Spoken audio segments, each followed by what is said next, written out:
पूर्णस्य पूर्णमादाय पूर्णमेवावशिष्यते। ओम शांति शांति शांति। शंकरं केशवं बादरायणं सूत्रभाष्य कृतौ वंदे भगवन्तौ पुनः पुनः। ईश्वरो गुरुरात्मेति मूर्तिभेद विभागिने व्योमवद्व्याप्तदेहाय दक्षिणामूर्तये नमः। ओम शांति शांति शांति।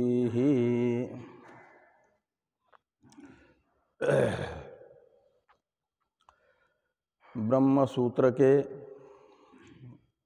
तृतीय अध्याय के द्वितीय पाद का विचार हम लोग कर रहे हैं। द्वितीय पाद में तत्त्वमसि वाक्यार्थ ज्ञान उपयोगी इस वाक्य में प्रयुक्त तत्पदार्थ एवं त्वम पदार्थ विषयक जो गलत समझ है उसे सुधारना रूप तत्वम पदार्थ शोधन किया जा रहा है।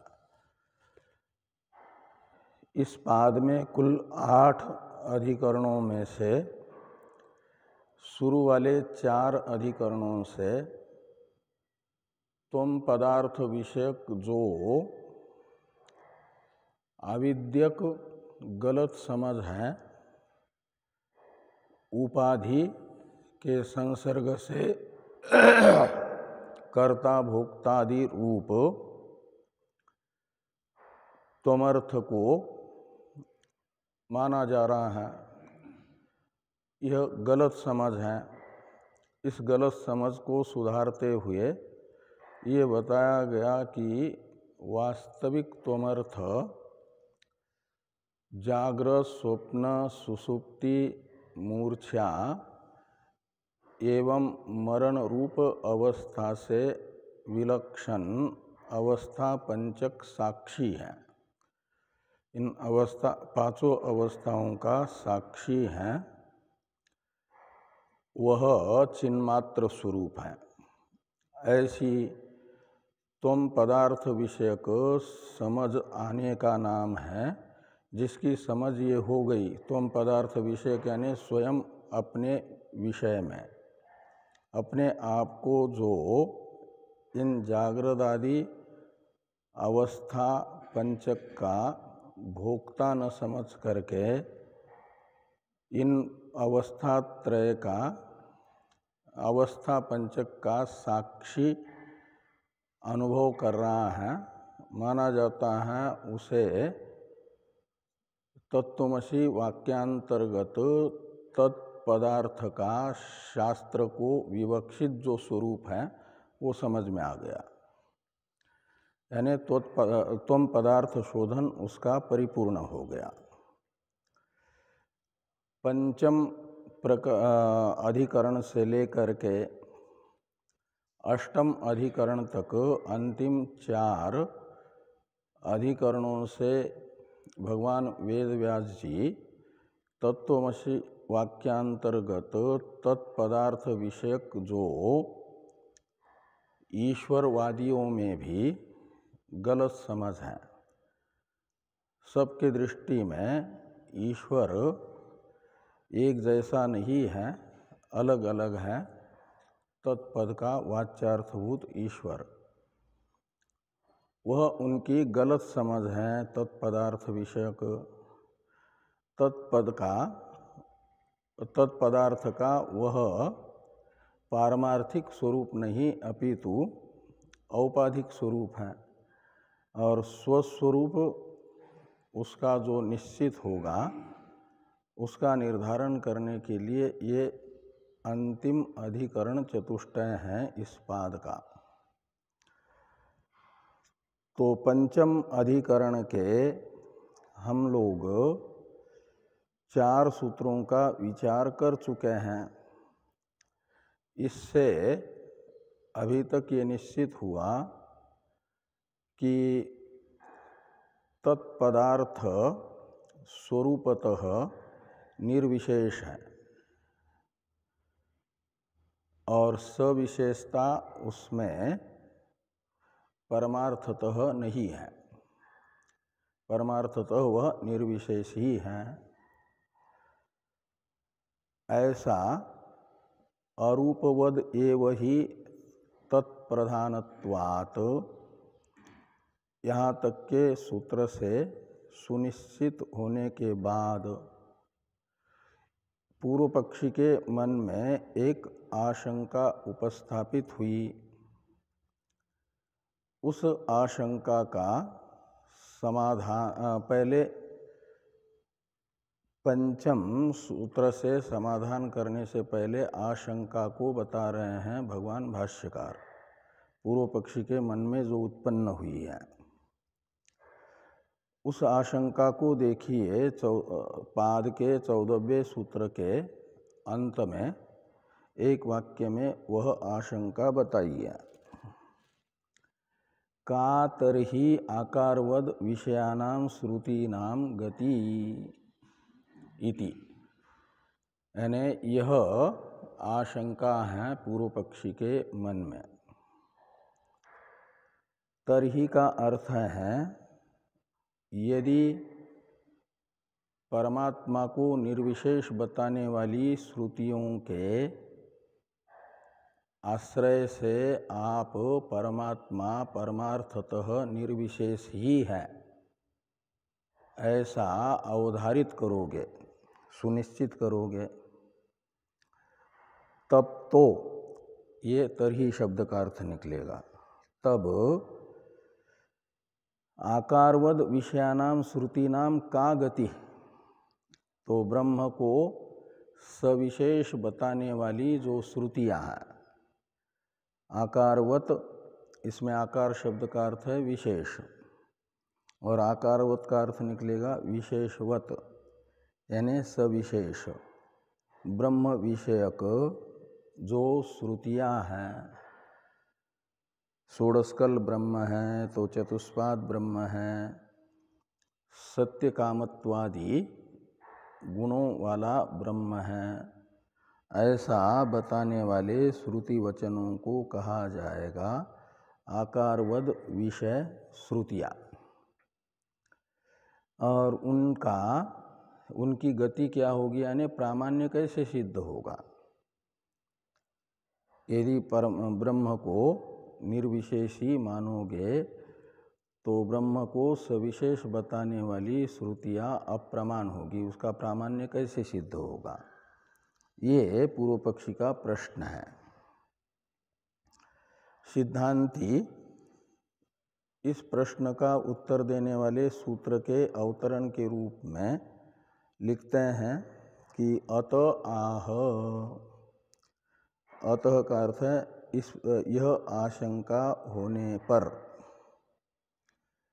आह यानी भगवान वेद व्यास जी इस अधिकरण के पंचम सूत्र से पाद के 15वें सूत्र से समाधान करते हैं पूर्व पक्षी की शंका का। तो 15वें सूत्र का उच्चारण कर लें। प्रकाश वच्या वैयर्थ्यात्, प्रकाश वच्या वैयर्थ्यात्, 3 पद हैं इसमें, प्रकाशवत स अवैयर्थ्यात्। प्रकाशवत इस प्रथम पद से, प्रथम पद को कहा जाएगा दृष्टांत वाक्य। अवैयर्थ्यात् ये हैं हेतु वाक्य। च शब्द से प्रतिज्ञा वाक्य को समझना। प्रतिज्ञा वाक्य रहेगा कि ब्रह्म को सविशेष बताने वाले श्रुति वाक्य भी ब्रह्म को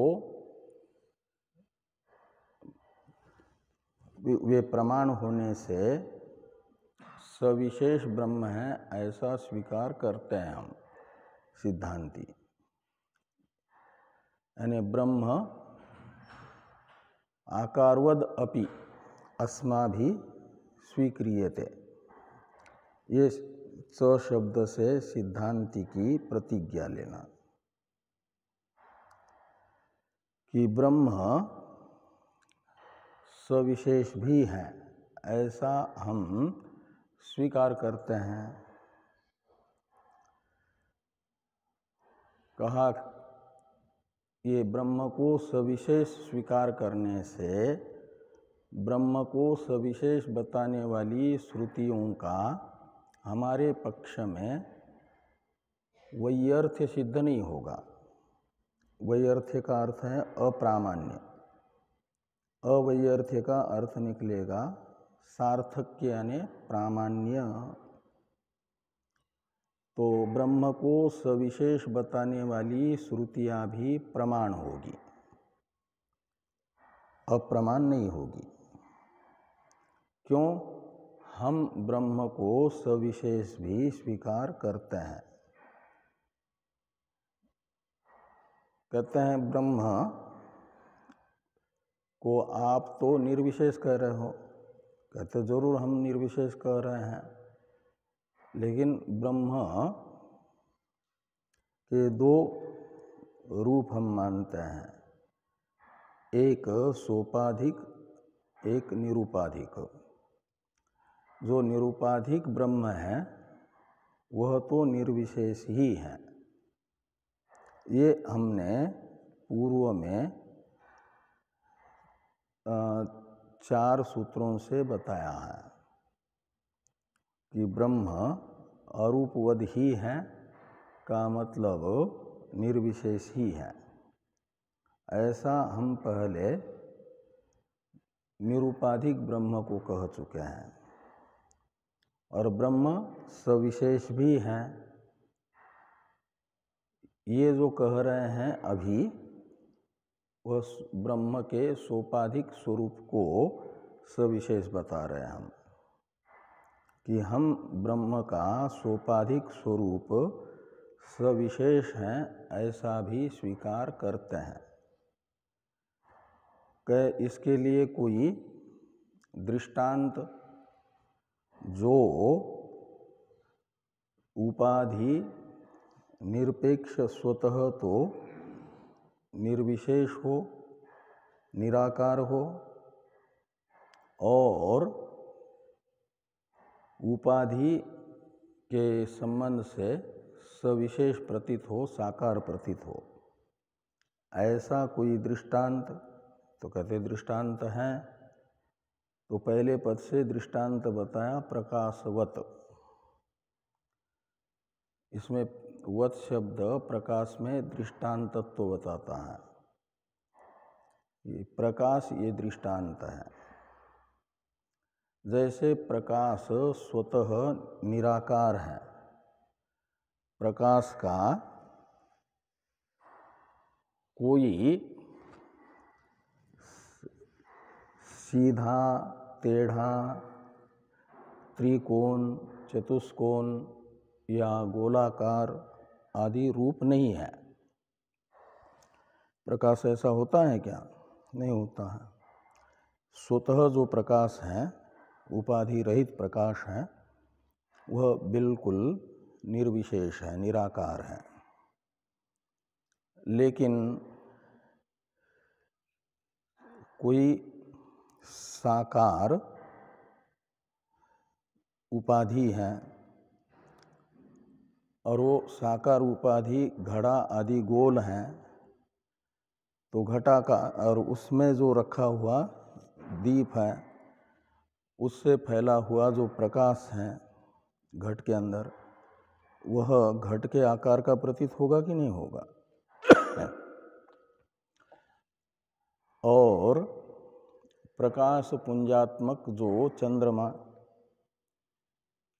वह कितने हैं? एक है, लेकिन जिस आँख से हम प्रकाश पुंजात्मक सूर्य या चंद्रमा को देखते हैं, उस आँख में थोड़ा अंगुली से दबा करके देखेंगे तो चंद्रमा या सूर्य कितने प्रतीत होते हैं?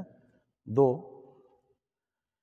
तो 2 तो है नहीं, लेकिन अंगुली रूप उपाधि के कारण उनमें भेद प्रतीत हो रहा है। चतुष्कोणाकार कमरे के अंदर जो प्रकाश है वह चतुष्कोणाकार दिखता है। आलात चक्र में गोलाकार दिखता है। तो इस प्रकार ये जैसी उपाधि वैसा प्रकाश भास रहा है, उसे व्यवहार अवस्था में जब तक घटादि उपाधि के साथ हैं तब तक उसे घटाद्याकार ही स्वीकार किया जाता है, साकार माना जाता है। और उसी समय उपाधि से विविक्त जो स्वरूप है प्रकाश का, वह निराकार ही है। तो इस प्रकार एक ही काल में एक क्षणावच्छेदेन प्रकाश को हम देखते हैं तो स्वस्वरूप से देखते हैं तो निराकार, और उपाधि संसर्ग से युक्त देखते हैं तो साकार प्रतीत होता है। ये प्रकाश दृष्टांत है। ऐसे ही यानी यथा प्रकाश तथा, ये वत शब्द का अर्थ निकलेगा। तो तथा ब्रह्म, तत्पदार्थ निरुपाधिक प्रकाश जैसे निराकार है, ऐसे निरुपाधिक ब्रह्म स्वतः अरूप ही है, निराकार ही है, निर्विशेष ही है। और उसकी पृथ्वी आदि उपाधियां स्वीकार करते हैं,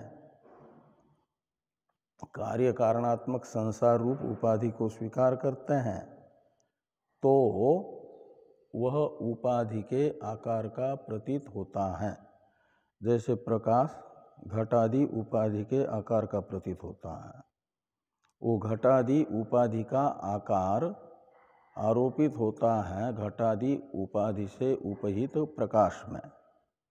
ऐसे जो कार्य कारणात्मक उपाधि है तदगत विशेषता का आरोप उनसे उपहित परमात्मा में होता है, और परमात्मा सविशेष प्रतीत होता है जब तक उपाधि का संसर्ग है। तब तक सविशेष न होता हुआ भी सविशेष सा प्रतीत होता है। तो यहाँ प्रकाश दृष्टांत बताया, कहीं कहीं स्फटिक दृष्टांत को भी बताया जाता है। तो स्फटिक जैसे स्वतः शुभ्र है, और लालिमा आदि स्फटिक में जो जपा कुसुम आदि उपाधि है उनके संबंध से आरोपित है। तो जिस समय स्फटिक लाल प्रतीत होता है, उस समय भी विवेकी को स्फटिक सफेद ही स्वरूपतः प्रतीत होता है। ये यहाँ पर यानी औपाधिक सविशेषता और स्वतः निर्विशेषता ब्रह्म की स्वीकार करने से जो ब्रह्म को निर्विशेष बताने वाली श्रुतियाँ हैं नेति नेति इत्यादि, वे तो ब्रह्म के निरुपाधिक स्वरूप को निर्विशेष बता रही है। उनका विषय परमार्थ ब्रह्म परमार्थ स्वरूप जो ब्रह्म है वो है, उपाधि रहित ब्रह्म है। उस उपाधि रहित ब्रह्म को निर्विशेष बता करके प्रमाण बन जाती है निर्विशेष ब्रह्म विषयनी श्रुतियाँ, और सोपाधिक ब्रह्म को सविशेष बता करके ब्रह्म में सोपाधिक सविशेषत्व को बताने वाली श्रुतियाँ प्रमाण बन जाती हैं। इसलिए ये जो पूछा गया था कि ब्रह्म को सविशेष बताने वाली श्रुतियों का प्रामाण्य कैसे सिद्ध होगा, कहते इस प्रकार सिद्ध होगा। अवैयर्थ्यम यानी प्रामाण्यम एव भवति। वैयर्थ्यम का अर्थ तो होता है प्रामाण्याभाव, अवैयर्थ्य का अर्थ निकलेगा प्रामाण्याभाव का अभाव यानी प्रामाण्य। सविशेष श्रुतियों का भी सिद्ध होगा, उनका विषय माना जाएगा सोपाधिक ब्रह्म को। इसी प्रकार का सूत्रार्थ भगवान भाष्यकार बता रहे हैं। भाष्य को देखिए। यथा प्रकाशः सौरश्चांद्रमसो वा वियद व्यापी अवतिष्ठमानो अंगुल्यादि उपाधि संबंधात् तेषु ऋजु वक्रादि भावं प्रतिपद्यमानेषु तद्भावम् इव प्रतिपद्यते।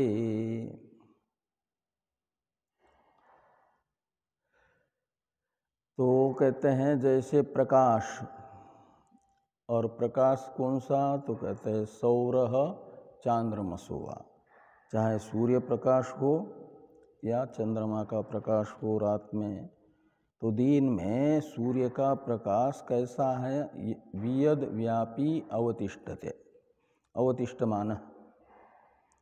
तो वियद व्यापी यानी पूर्ण आकाश में व्याप्त होकर के रहने वाला जो सूर्य प्रकाश है, ऐसे रात में चंद्रमा का प्रकाश संपूर्ण आकाश में व्याप्त होकर के रहने वाला, यानी देशतः अपरिछिन्न है वो।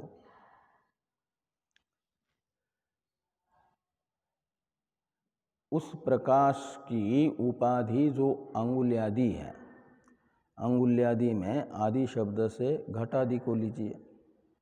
घट है और कमरा आदि हैं, ये सब। तो अंगुल्यादि उपाधि संबंधात, तो जब अंगुल्यादि उपाधि का संबंध उस प्रकाश के साथ होता है, देशतः अपरिछिन्न प्रकाश के साथ, तो तेषु ऋजु वक्रादि भावं प्रतिपद्यमानेषु, ये उपाधि का विशेषण है। तेषु शब्द से उपाधि को लेना, तो तेषु उपाधिषु ऐसा। तो ये जो उपाधियां हैं अंगुल्यादि, तो इन अंगुल्यादि उपाधि में वस्तुतः ऋजु वक्रादि आकार है, भाव है यानी धर्म है। तो ऋजुत्व, वक्रत्व, चतुष्कोणत्व, त्रिकोणत्व, गोलाकारत्व, ये सब धर्म किसके हैं, उपाधि के हैं। तो तेषु उपाधिषु ये ऋजु वक्रादि भावम प्रतिपद्यमानेषु, उपाधियाँ जब इन ऋजु वक्रादि भाव रूप विशेषता से युक्त हो जाती हैं, इन विशेषताओं को प्राप्त करती हैं, कौन उपाधियाँ, तब तद्भावम इव प्रतिपद्यते। तो तद्भावम यानी उपाधि का जो धर्म है, उपाधि की जो विशेषता है, उस उपाधि की विशेषता से युक्त सा प्रतिपद्यते यानी प्रतीत होता है, कौन, प्रकाश। प्रतिपद्यते का करता है प्रकाश। तो प्रकाश तद्भावम इव प्रतिपद्यते। तो प्रकाश उपाधि के ऋजु वक्त्रादि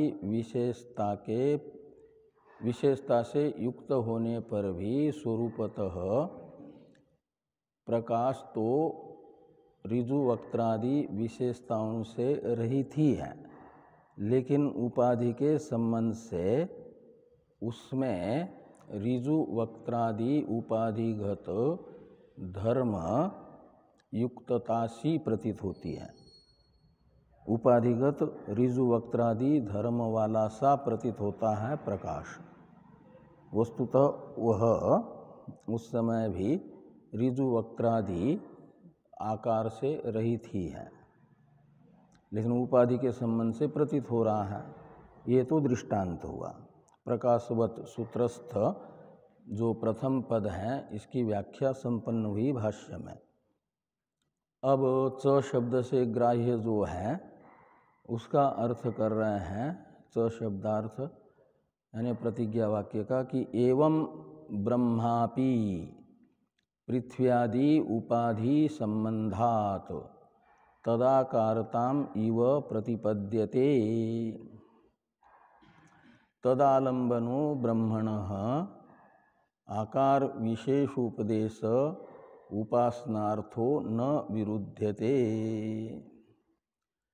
तो कहते हैं एवं ब्रह्मापि, यानी जैसा प्रकाश स्वतः ऋजु वक्त्रादि विशेषताओं से रहित होता हुआ भी ऋजु वक्त्रादि धर्म से युक्त उपाधि के संसर्ग से ऋजु वक्त्रादि धर्म वाला सा प्रतीत हो रहा है, ऐसे ब्रह्म भी स्वतः जो स्थूलत्वादि धर्म है पृथ्व्यादि उपाधिगत, उन धर्मों से यानी विशेषताओं से रहित निर्विशेष होने पर भी, स्वतः निर्विशेष होने पर भी पृथ्व्यादि उपाधि संबंधात, तो पृथ्व्यादि रूप उपाधि के संबंध से तदाकारताम इव प्रतिपद्यते, यानी स्थूलत्वादि जो विशेषताएं हैं पृथ्व्यादि की, उन विशेषता से युक्त सा प्रतीत होता है। प्रतिपद्यते का इस प्रतिपद्यते का कर्ता होगा ब्रह्म। ब्रह्म तदाकारताम इव प्रतिपद्यते, ऐसा। और तद आलम्बनो हो, ये विशेषण है आकार विशेष उपदेश का। और आकार विशेष उपदेश का मतलब है ब्रह्म को साकार बताने वाली श्रुतियाँ। उन्हें यहाँ पर भाष्य में आकार विशेष उपदेश शब्द से कहा जा रहा है। तो ब्रह्म को साकार बताने वाली जो श्रुतियाँ हैं वे कैसी हैं, तो तदालंबन है। तदालंबन का मतलब ब्रह्म को, इस सोपाधिक ब्रह्म को विषय बना करके प्रवृत्त हुई ब्रह्म को साकार बताने वाली श्रुतियाँ ब्रह्म को बता रही हैं सविशेषी।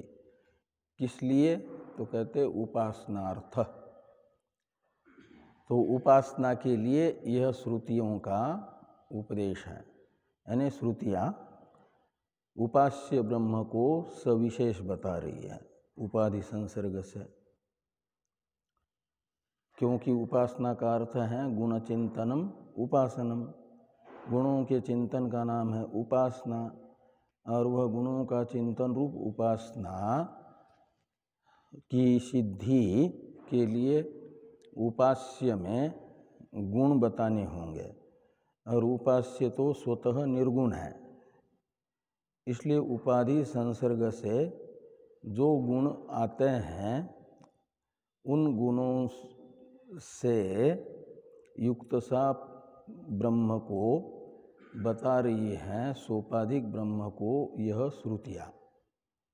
इसलिए ब्रह्म को सोपाधिक बनाने वाली श्रुतियों के साथ ब्रह्म को निर्विशेष बताने वाली श्रुतियों का कोई विरोध नहीं है, क्योंकि दोनों का विषय एक ही ब्रह्म स्वरूप नहीं है। एक विषय को यदि दो श्रुति वाक्य एक दूसरे से विपरीत धर्म वाला बता दे तब तो उन दो श्रुतियों का आपस में विरोध होगा। लेकिन यहाँ पर तो निरुपाधिक ब्रह्म को निर्विशेष बता रही है श्रुति, इसलिए ब्रह्म को निर्विशेष बताने वाले श्रुति वचनों का विषयभूत ब्रह्म अलग है, वो निरुपाधिक है। और सविशेष ब्रह्म को उपासना के लिए बताने वाली श्रुतियों का विषयभूत ब्रह्म वो सोपाधिक है, उसे उपासना के लिए सविशेष श्रुति बता रही है, इसलिए कोई विरोध नहीं है। ये यहाँ पर कहा कि एवं ब्रह्मापि पृथ्व्यादि उपाधि संबंधात् तदाकारताम इव प्रतिपद्यते तदालंबनो ब्रह्मण आकार विशेष उपदेश उपासनार्थो न विरुध्यते। आगे हैं एवं अवैयर्थ्यम आकारवत ब्रह्म विषयानाम अपि वाक्यानाम भविष्यति।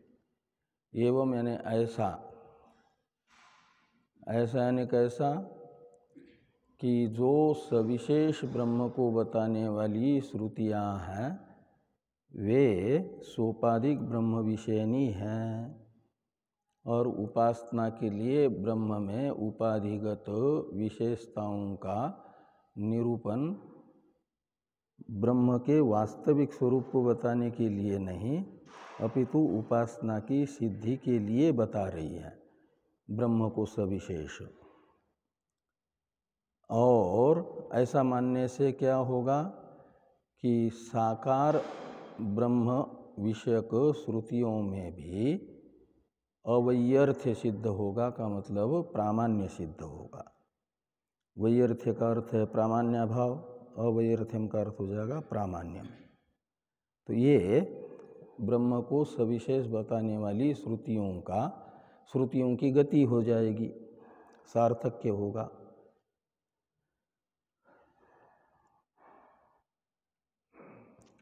अब आगे वाले वाक्य को देखिए कि नहि वेद वाक्यानाम कस्यचित् अर्थवत्वम कस्यचित् अनर्थवत्वम इति युक्तम प्रतिपत्तुम प्रमाणत्व अविशेषात्। कहते हैं वेद वाक्यों में कोई वाक्य विशेष सफल है यानी प्रमाण है, सार्थक है, और कोई वेद वाक्य अनर्थ है, अनर्थवत है का मतलब निरर्थक है यानी अप्रमाण है, ये कहना उचित नहीं है। जो शुरू वाला नहीं पद है वह युक्तम के साथ अन्वित होगा, प्रतिपत्तुम न युक्तम, ऐसा कि वेद वाक्यों में वेदत्व रूप सामान्य होने पर भी कुछ वेद वाक्य सार्थक हैं, कुछ वेद वाक्य निरर्थक हैं, ऐसा निश्चय करना उचित नहीं है, अनुचित है। क्यों? कहते प्रमाणत्व अविशेषात्। तो श्रुति तो समान रूप से प्रमाण है ना, श्रुतित्व उसमें भी है, श्रुतित्व सविशेष ब्रह्म को बताने वाले वाक्य में भी है। निर्विशेष ब्रह्म को बताने वाली श्रुतियों में जैसे श्रुतित्व है, और श्रुतित्व का अर्थ होता है स्वतः प्रामाण्य। तो इस प्रकार ये स्वतः प्रामाण्य दोनों में समान होने के कारण कोई विरोध आपस में नहीं होगा, खाली विषय अलग अलग होगा। एक विषय होता तो माना जाता कि इनका आपस में विरोध है।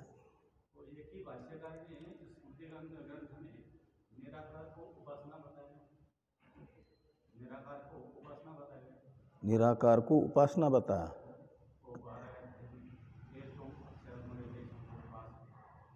हाँ, वहाँ उपासना का मतलब है तत्पदार्थ शोधन त्वम पदार्थ शोधन पूर्वक दोनों का एकत्व चिंतन करते हैं। ये निर्विशेष का वहाँ उपासना का अर्थ है जानना। इस प्रकार ज्ञान के अंतरंग साधनों में तत्वम पदार्थ विवेक रूप श्रवण मनन और निधिध्यासन ये करते रहना जब तक तत्पदार्थ का तुम पदार्थ का ठीक से विवेक निर्धारण नहीं होता तब तक ये उपासना है। अक्षरम अनिर्देश्यम उपासते ये इसका जो तत्वम पदार्थ का परिशोधन रूप अव्यक्त का चिंतन कर रहे हैं, यही वो उपासना है। वहाँ उपासना शब्द का अर्थ वेद में खाली उपासना का अर्थ अनुष्ठेय उपासना ही नहीं होता है, ज्ञान भी अर्थ निकलता है। आत्मा इत्य उपासित, यहाँ उपासित शब्द का अर्थ है ज्ञातव्य, ऐसे यहाँ पर भी निकलेगा। अनाधिकारी होने पर भी ज्ञान विचार करता है तो वो उपासना कुटी नहीं आएगा। अनाधिकारी होने पर भी ज्ञान विचार करता है तो उपासना कुटी नहीं आएगा। भावना करना ये उपासना है। तो यदि वैसी भावना कर रहा है तो ईशावास्यम इदम सर्वम में बताया हुआ है कि विचार करने की अर्हता है यदि, तो वो विचार से अपने मन को निराकार ब्रह्म विषयक बना रहा है तो ज्ञान मार्ग से जा रहा है, उपासना नहीं। और इस प्रकार का विचार करने की अर्हता जिसमें नहीं है आत्मानात्म विवेचन की, वह संपूर्ण जगत परमात्मा है ऐसी भावना बना ले, तब वो मानी जाती है उपासना। लेकिन उसको परमात्मा का स्वरूप अभी ज्ञात नहीं है, निर्विशेष ब्रह्म ही है ऐसा मालूम नहीं है। वो कारण ब्रह्म जो है उसी को संपूर्ण जगत, उसी का कार्य होने से संपूर्ण जगत में यानी कार्य में कारण की भावना करेगा, वो उपासना मानी जाती है। तो ये जो वेदांत चिंतन कर रहे हैं, श्रवण मनन निधिध्यासन कर रहे हैं, तो धीरे धीरे यदि एकाग्र चित्त से करते हैं तो उनका अपनी अर्हता के अनुसार चित्त शुद्ध होता है, श्रवण मनन निधिध्यासन से भी। और शुद्ध चित्त में फिर तत्पदार्थ त्वम पदार्थ का ठीक से विवेचन करने का सामर्थ्य आता है, और फिर उससे तत्पदार्थ शोधन त्वम पदार्थ शोधन ठीक ठीक होने पर तत्वमसि वाक्यार्थ बोध होता है। ये क्रम है। तो एक श्रवण मनन निधिध्यासन दो प्रकार के लोग कर रहे हैं। एक तो श्रवण मनन निधिध्यासन के अधिकारी बन करके, यानी साधन चतुष्टय संपन्न हो करके श्रवण मनन निधिध्यासन कर रहे हैं। उन श्रवण मनन निधिध्यासन का प्रयोजन है अहम ब्रह्मास्मि ये साक्षात्कार। ये साक्षात्कार होगा और इस साक्षात्कार से अविद्या की निवृत्ति होगी, वो स्वरूप जीवन मुक्त हो जाएगा और बाद में भी देह मुक्त होगा। और जो साधन चतुष्टय संपन्न नहीं है उन्हें अनधिकारी कहा जाएगा, लेकिन वो भी वेदांत का श्रवण मनन कर रहा है, तो उससे उसका चित्त जैसे निष्काम कर्म से, निष्काम उपासना से शुद्ध एवं शांत होता है, ऐसे ये श्रवण मनन निधिध्यासन करने से भी शुद्ध होगा, शांत होगा। श्रद्धापूर्वक यदि मन पूरे मनोयोग से श्रवण करता है, तो वो उसका श्रवण मनन उसको साधन चतुष्टय संपन्न होने में मदद करता है, सहयोगी बनता है। ये यहाँ पर ऐसी व्यवस्था बताते हैं।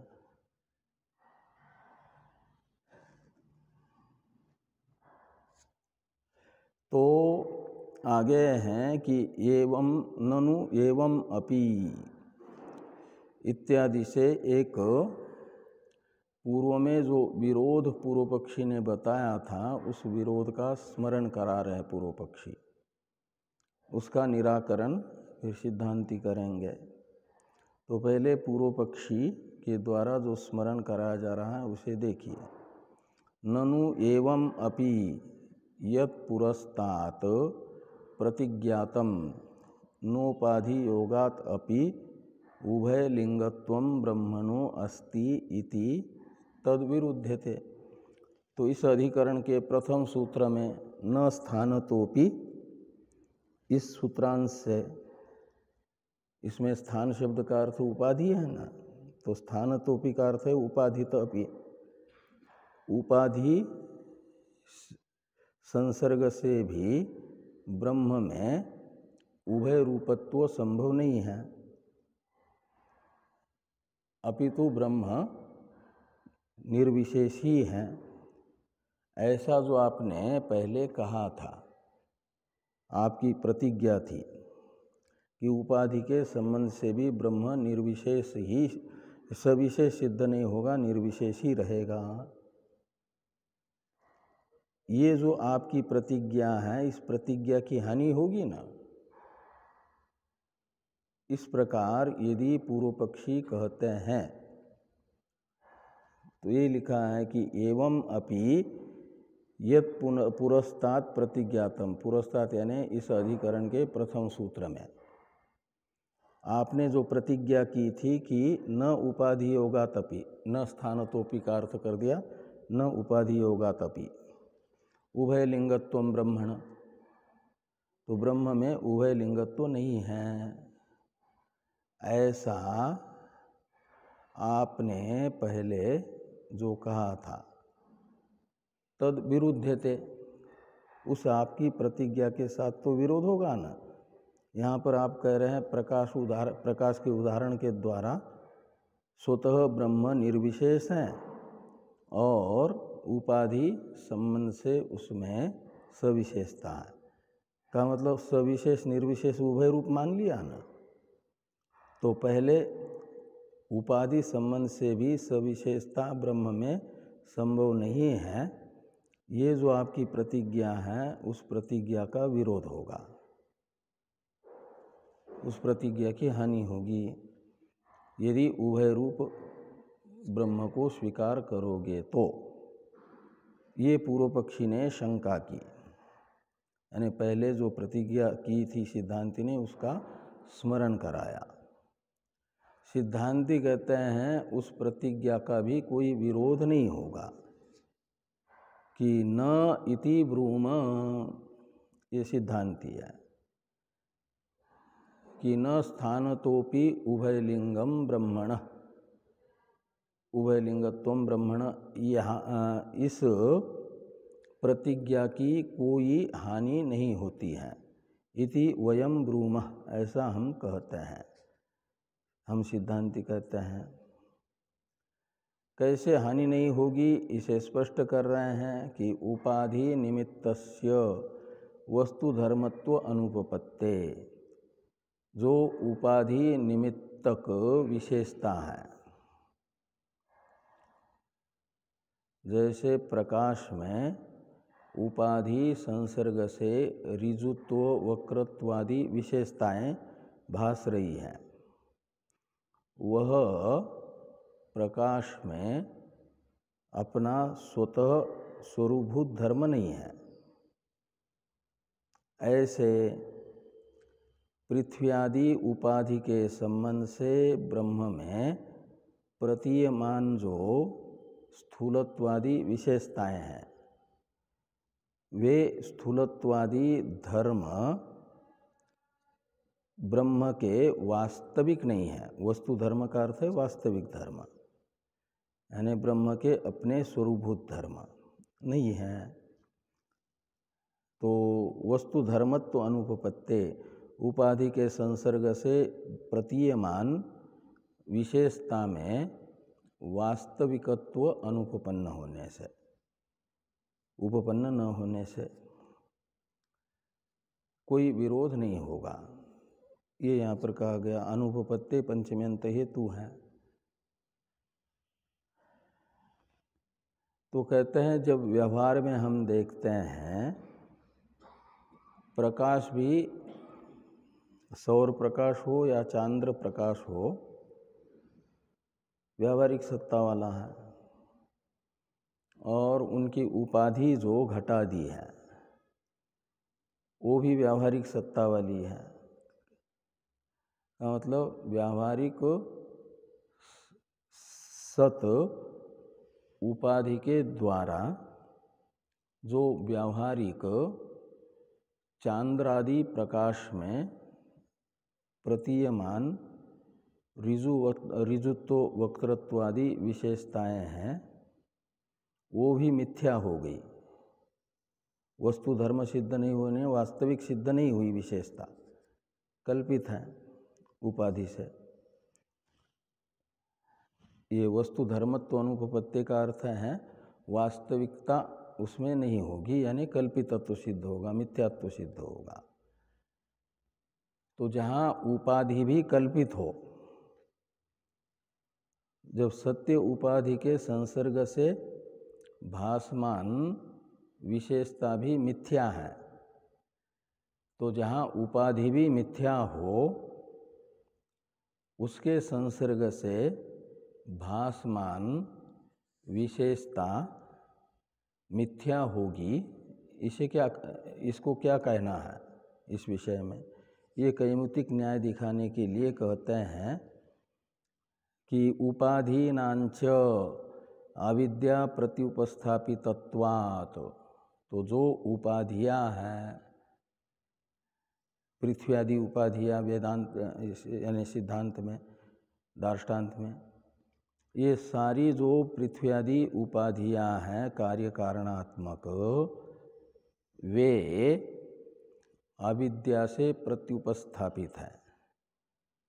अनादि अनिर्वचनीय अविद्या का परिणाम रूपा है, यानी अविद्याजन्य है। अविद्या से प्रत्युपस्थापित है का अर्थ अविद्या से उत्पन्न है।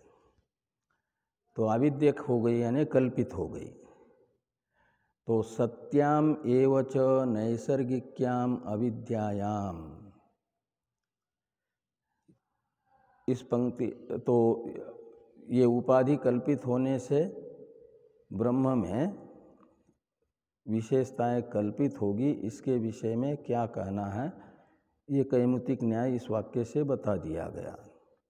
का अर्थ निकला ब्रह्म की सविशेषता कल्पित है, और उस कल्पित सविशेषता का पारमार्थिक निर्विशेषता के साथ कोई विरोध नहीं है, अविरोध है। ये चर्चा यहाँ पूरी हो गई। अब सत्याम एवच नैसर्गिक्याम, इससे भाष्यकार भगवान पूर्व पक्षी के उस आशंका का समाधान कर रहे हैं।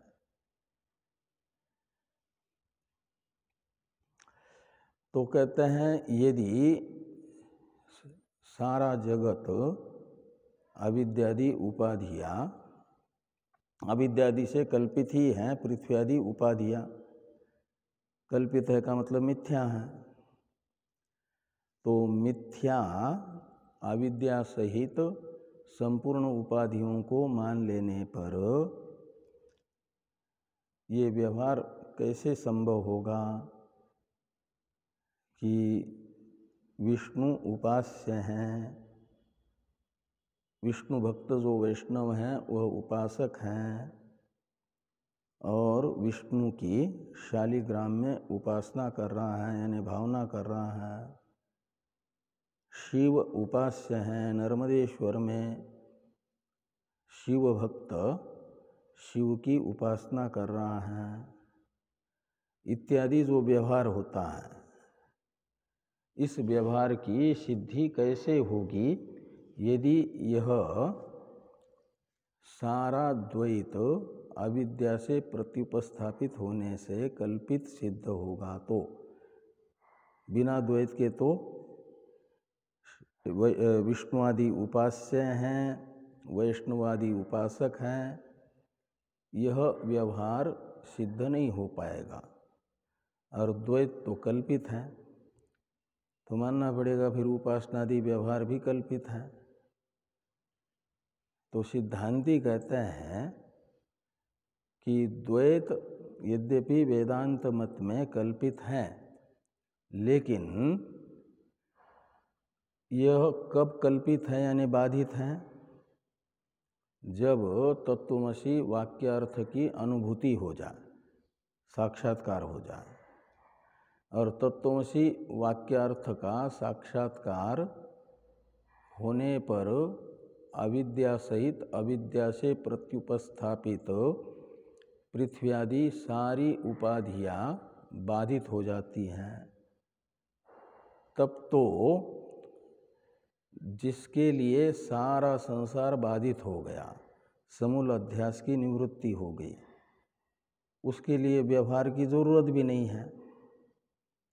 उसे उपास्य, उपासक, उपासनादि व्यवहार की आवश्यकता नहीं है, वह अद्वैत भाव में प्रतिष्ठित हो गया।